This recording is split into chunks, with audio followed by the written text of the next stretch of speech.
The Marvelous Muffin adventures continue here at Juliana's Kitchen with recipe number 22. Today's recipe is inspired by a famous French dessert, and we are making Peach Melba Muffins. Think ripe, juicy peaches, fresh raspberries with vanilla and cream cheese, all wrapped in a beautiful bakery-style muffin. If you like the sounds of this one, please hit that like button, subscribe, and let's get baking. First thing we're going to need to do is get our muffin tins ready. And because we're making bakery style today, if you can and you have some, use parchment paper tulip wraps. I put a link in the description where you can grab some off Amazon, and they're also super easy to make, and there's a link in the description to one of my other videos that shows you how to do that too. And you can just bake them straight in the tin. And we're also going to want to preheat our oven to 425. Next we have a little bit of scullery duty to do, and that would be we need to zest an orange, because you're going to want 1.5 to 2 tablespoons of orange zest. We're also going to need 1/3 cup of fresh squeezed orange juice, so I figure since we're zesting, we might as well just squeeze the juice from here. You can use frozen if you want to. Next, we need to chop up a little bit of peach, and if you can use fresh peaches, you are having an awesome day. It's early in the season for me here still, so I'm using frozen ones. If you have to use frozen, then you just want to let them thaw a bit and chop them into bite-sized pieces. And you'll want about 1 cup to 1.25 cups. And it wouldn't be Peach Melba without some raspberries. So I've added 1/2 cup of fresh raspberries, and I also held back 12 so we can put one on top of each muffin. And our last bit of scullery duty is to cut some cream cheese into cubes. You want to have about 4 or 5 little cubes per muffin, so it's about 1/2 brick of one of those bricks of cream cheese. And I like to cut it and put it on a piece of wax paper or parchment paper because it just helps keep all the little bits separate. It'll be easier to add them to the muffins later. This is kind of replacing the vanilla ice cream in Peach Melba, which, by the way, if you'd like to know a little history, was created by a French chef named Auguste Escoffier when he worked for the Savoy Hotel in 1893 in London, England. Okay, scullery duty's done. It's time for some fun. So in our large mixing bowl, you want to have 1 cup of sugar and add our orange zest, which is about, I think I got about 1.5 tablespoons there, so it doesn't matter. We just want a little bit of orange flavor in there. And you want to rub the zest into the sugar. This is how we create a citrus sugar. It infuses all the nice orange oil into the sugar. And you can do that with a spatula, but it's going to take longer, so that's why I said it's time for some fun. Clean hands, and the easiest way to actually infuse the zest into the sugar is to use your hands and rub the zest into the sugar. You can toss a little bit of your love and joy of cooking in there too. That's what makes everything taste extra awesome anyways. Once you have it this beautiful, nice orange color, you want to take out 2 tablespoons of that and set it aside for our topping. Next, before we head to the wet ingredients, we're going to get our dry ingredients ready. So I'm just going to put mine in a sifter. You can put it in a sieve or just fluff it up with a fork in a bowl.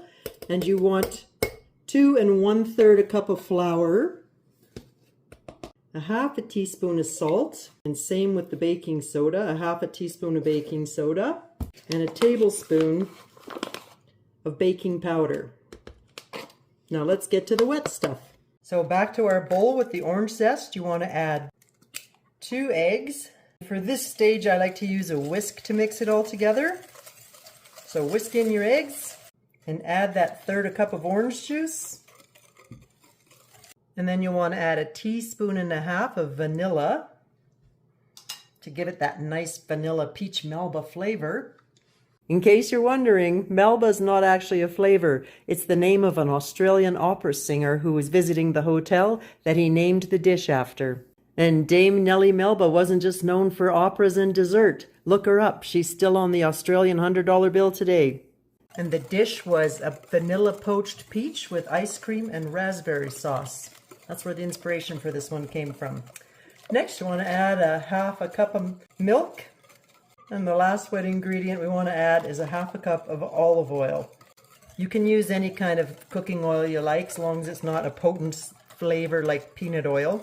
And I'd say it's time to say goodbye to our whisk now and switch to a spatula so we can sift in all the dry ingredients. And you want to just sift them in all at once. And switching back to our spatula, you want to just fold the dry into the wet and only mix it enough for the dry to be absorbed. That's one of the secrets to how you keep your muffins nice and fluffy. And a spatula makes it easy to fold, where you just go down to the bottom of the bowl, up and around. Do that a couple times, and your batter will be mixed enough and ready to add the peaches and raspberry. Just fold that in as well, and then into the tins we go. And if you happen to have one of these ice cream scoops that does the quick release, they are awfully handy for getting it in the muffin tins without making a drippy mess everywhere. Like that, a drippy mess like that.